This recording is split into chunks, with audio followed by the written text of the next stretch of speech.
I'm Amy Fulgham. Thank you for joining me for Under the Same Moon Yoga.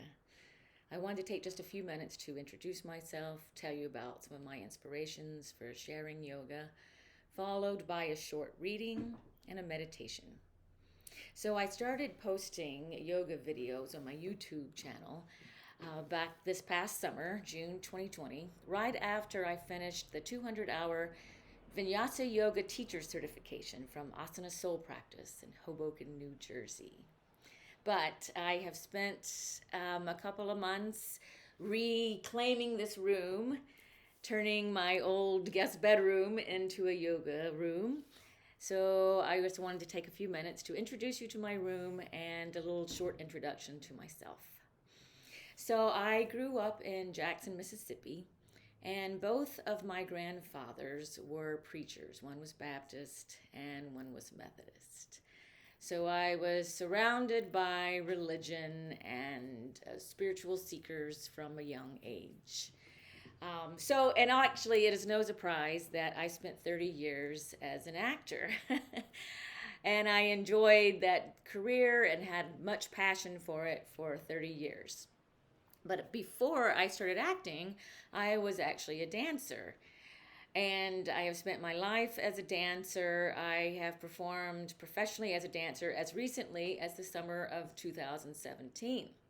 And I am so grateful that I have been able to spend this lifetime connected to my body, to training my body, to really inhabiting my body. And I want to share that love of movement and that connection to your body with you. That is one of my motivations for becoming a yoga teacher. But as I said, I've been surrounded by religion and spiritual seeking since a young age. And I remember in high school reading the book by Dr. M. Scott Peck, The Road Less Traveled. And ever since then, I have read all kinds of books in the spiritual realm or the self-help realm. Carolyn Myss, Gabriel Bernstein, Marianne Williamson, Deepak Chopra, many others. So it's no surprise really that spending a lifetime of seeking spiritual guidance and being a teacher, an actor and a dancer, that I would eventually make my way to yoga and feel inspired to share this inspiration with you. So, as I've mentioned, I have spent the last couple of months reclaiming this room, and I'm very proud of this beautiful room. And I'm very grateful for it. I know that having a room like this for spiritual practice, meditation, and yoga is a luxury to most people, and yet is very modest to others. And I urge you, no matter if you have a spiritual room overlooking the ocean, or if you barely have a corner to jab your yoga mat into, I urge you to take the space, to take the time to come into meditation, to connect with your higher self, your source, your self with a capital S, maybe the deity of your choice. Some people call it higher power. No matter what you call it, I just remind you to call it, to take that time. I think it is so important, and I think it helps us to be in our bodies in the moment better, but it also helps us to come to that still place where we know for sure what the next step is that we should take towards healing ourselves and towards healing the world around us. So now I want to do a little reading for you.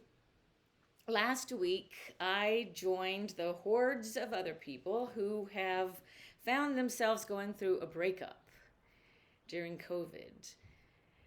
And I know this is a lot of people. This has all been really hard on relationships, and it is tough. And even though this breakup just happened last week on September 30th, I've actually spent most of the pandemic alone, by myself, in an apartment. And I know it's very hard. But I was reading Deepak Chopra's this little tiny book, The 7 Spiritual Laws of Success.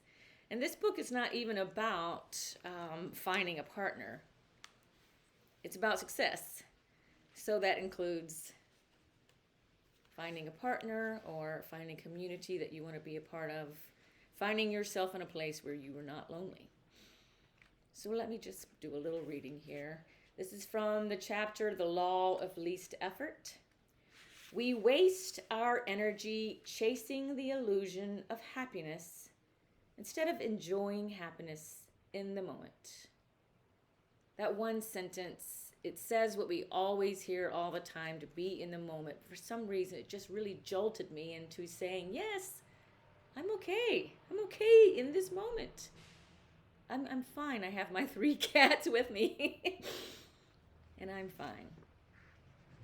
Continuing on in the same chapter, how can you put the law of least effort into action? There are 3 things you can do. The first thing is to accept people, situations, and events as they are, not as you wish they were in this moment. This moment is as it should be because it took the entire universe to make this moment.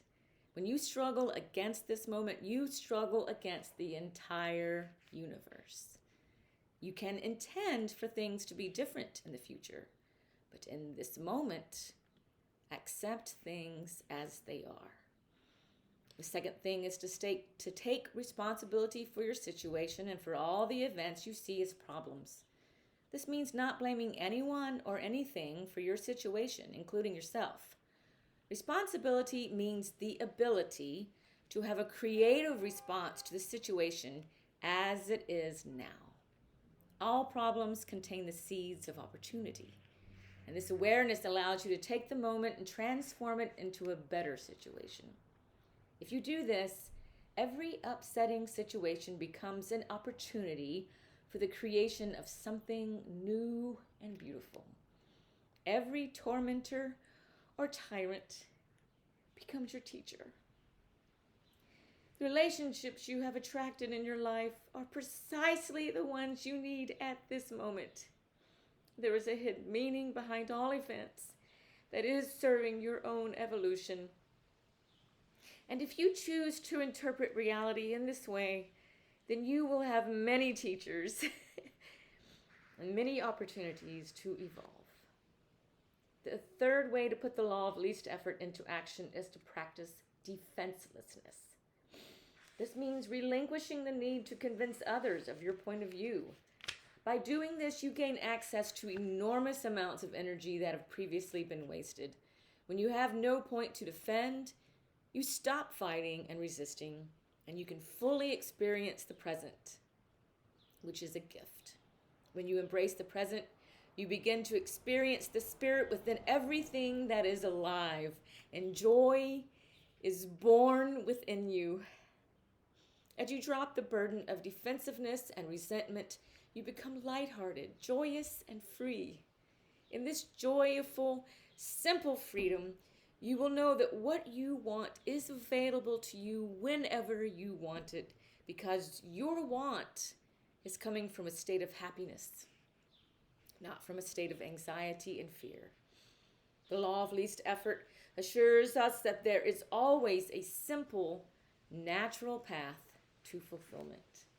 Nature's intelligence unfolds spontaneously through the paths of least effort and no resistance. This is the way that you can live too.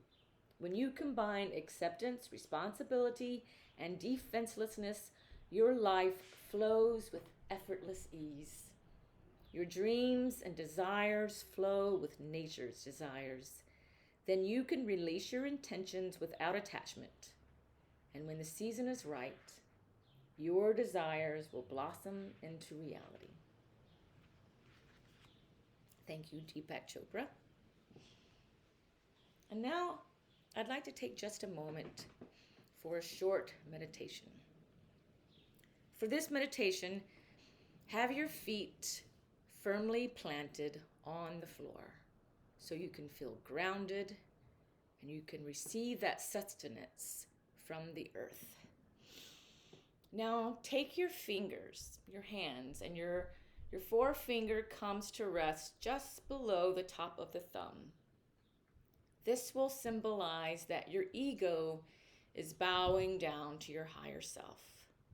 Now place the back of your hands right on your knees and close your eyes. And start by taking a deep inhale and exhale.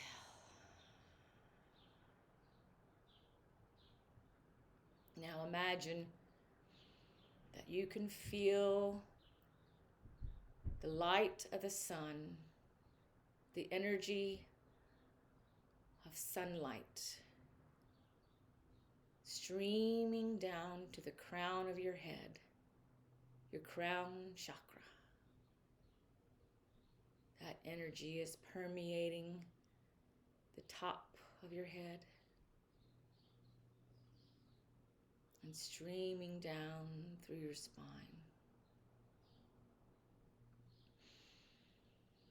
Now imagine that you are like a tree with your roots firmly planted in the earth, receiving sustenance from the earth and from the sunlight.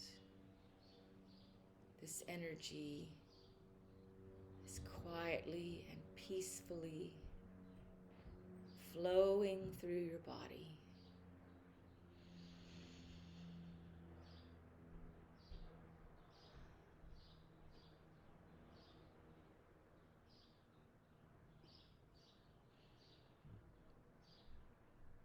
See if you can feel any emotions bouncing around in your body.